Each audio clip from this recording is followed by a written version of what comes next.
membagikan damai sejahtera yang ada di hatiku. Shalom.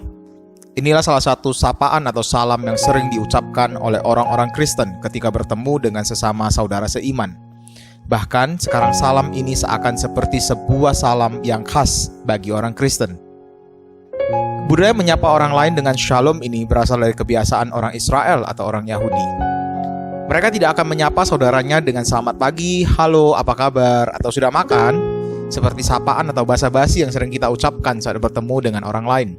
Mereka akan menyapa dengan kata Shalom Aleichem atau damai sejahtera kepadamu, peace unto you.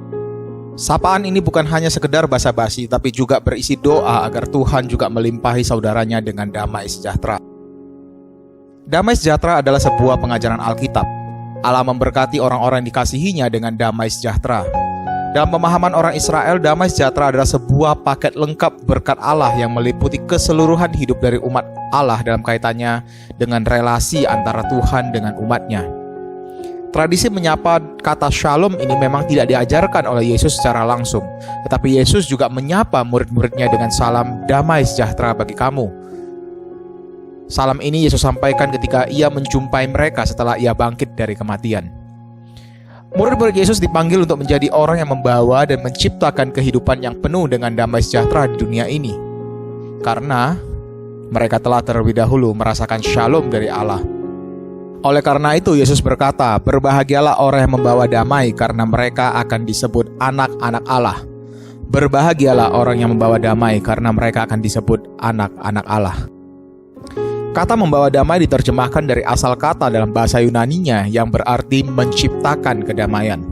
Alkitab bahasa Inggris menerjemahkan kata ini dengan istilah peacemakers, atau artinya orang-orang yang membuat kedamaian. Murid-murid Yesus bukan hanya menjadi objek yang menerima damai sejahtera dari Allah, tetapi juga sebagai subjek yang menghadirkan damai sejahtera Allah di tengah kondisi kehidupan yang penuh dengan ketidakharmonisan. Untuk dapat menjadi seorang pembuat damai, seorang murid Yesus harus terlebih dahulu merasakan damai sejahtera yang berasal dari Allah Bapa. Yesus Kristus dinubuatkan sebagai Raja Damai. Hal ini tertulis dalam Yesaya pasal 9 ayat 6. Raja Damai yang diutus untuk membawa damai sejahtera dari kerajaan surga turun ke bumi. Sang Raja Damai ini memperbarui bumi untuk dipenuhi dengan damai sejahtera Allah. Saat Yesus lahir, malaikat menyerukan kepada gembala-gembala bahwa kemuliaan bagi Allah di tempat yang maha tinggi dan damai sejahtera di bumi di antara manusia yang berkenan kepadanya. Yesus datang sebagai Mesias yang akan melepaskan manusia dari ketidakdamaian akibat penjajahan dosa dan membawa mereka yang mau menjadi murid-muridnya ke dalam kerajaan yang dipenuhi dengan damai sejahtera Allah. Yesus memang sudah kembali ke surga, tapi kepergian Yesus dari dunia ini tidak berarti damai sejahtera itu pun pergi begitu saja.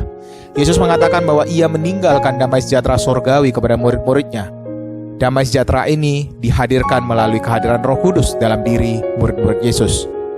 Bahkan Roh Kudus akan menolong murid-murid Yesus untuk bisa menghasilkan salah satu buah roh yang rasanya adalah damai. Buah roh ini adalah hasil iman dari kehidupan para murid Yesus. Oleh kuasa dan pertolongan Allah, seorang murid Yesus dapat menghasilkan kedamaian karena menyandarkan dan meletakkan hidupnya di dalam sumber shalom tersebut.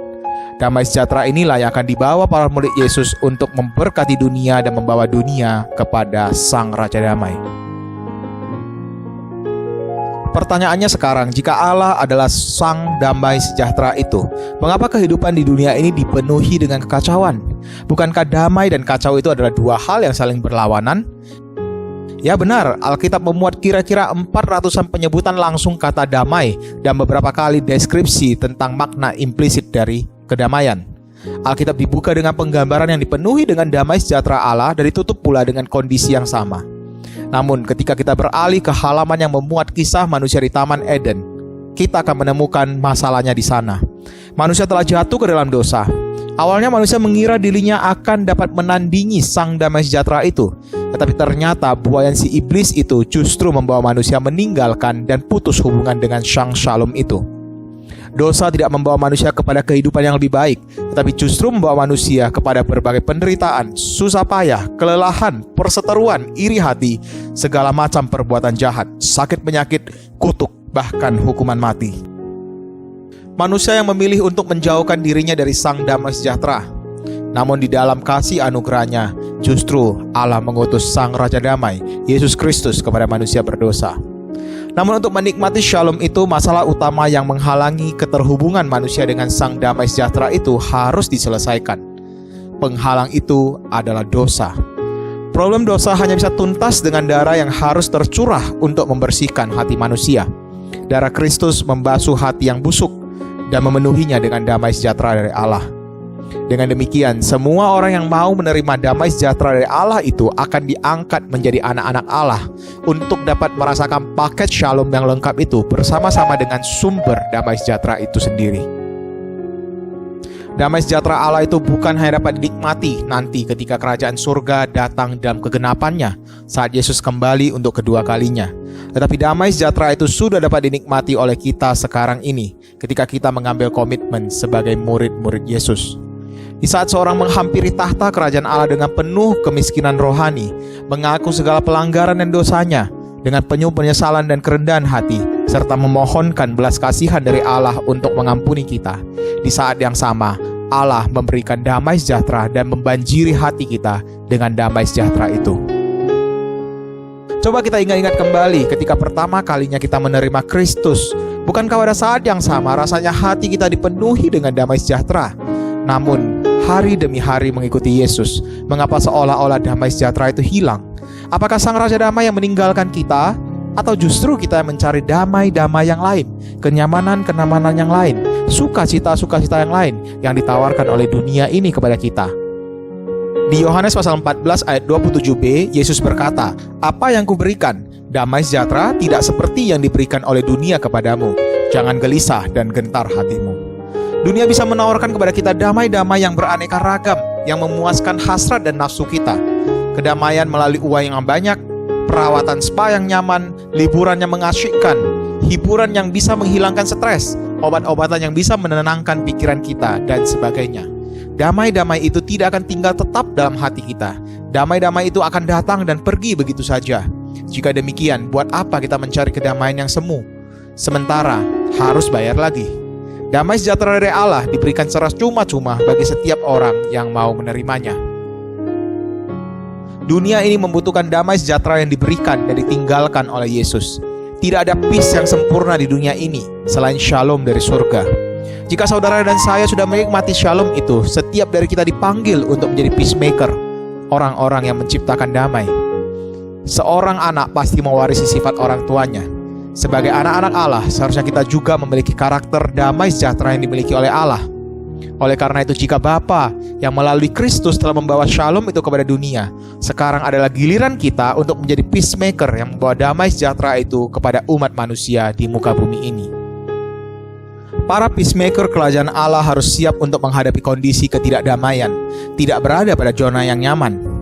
Buat apa membawa kedamaian ke tempat yang sudah damai? Justru kedamai sejahteraan itu diperlukan di tempat di mana tidak ada damai. Yesus sendiri juga pernah ditolak oleh saudara sebangsanya, umat pilihan Allah, ketika ia membawa shalom kepada mereka.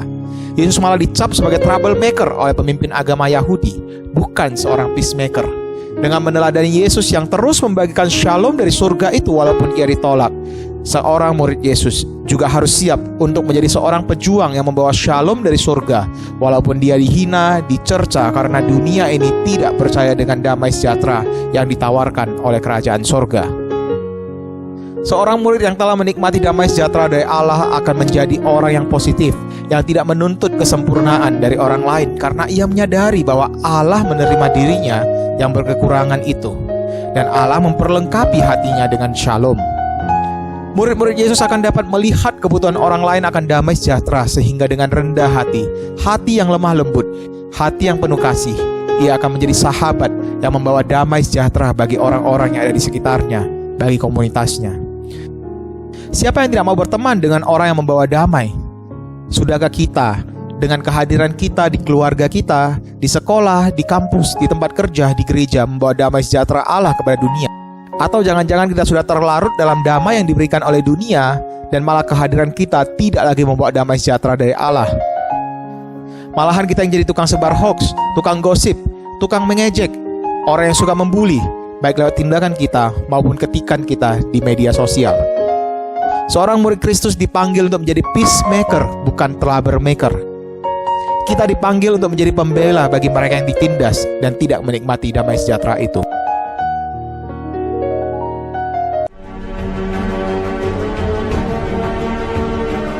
Penatnya hidup membuat orang-orang pergi mencari ketenangan. Kesibukan ditukar sebentar dengan liburan. Namun damai itu pun hilang ketika kembali kepada pekerjaan. Tampaknya memang tidak mungkin di dunia ini ada kedamaian. Di pihak lain, Alkitab memperkenalkan Sang Raja Damai kepada kita. Dia membawa damai sejahtera ke bumi dari kerajaan sorga. Shalom yang kekal itu diberikan kepada orang-orang yang percaya, agar mereka juga dapat menjadi pembawa damai kepada dunia.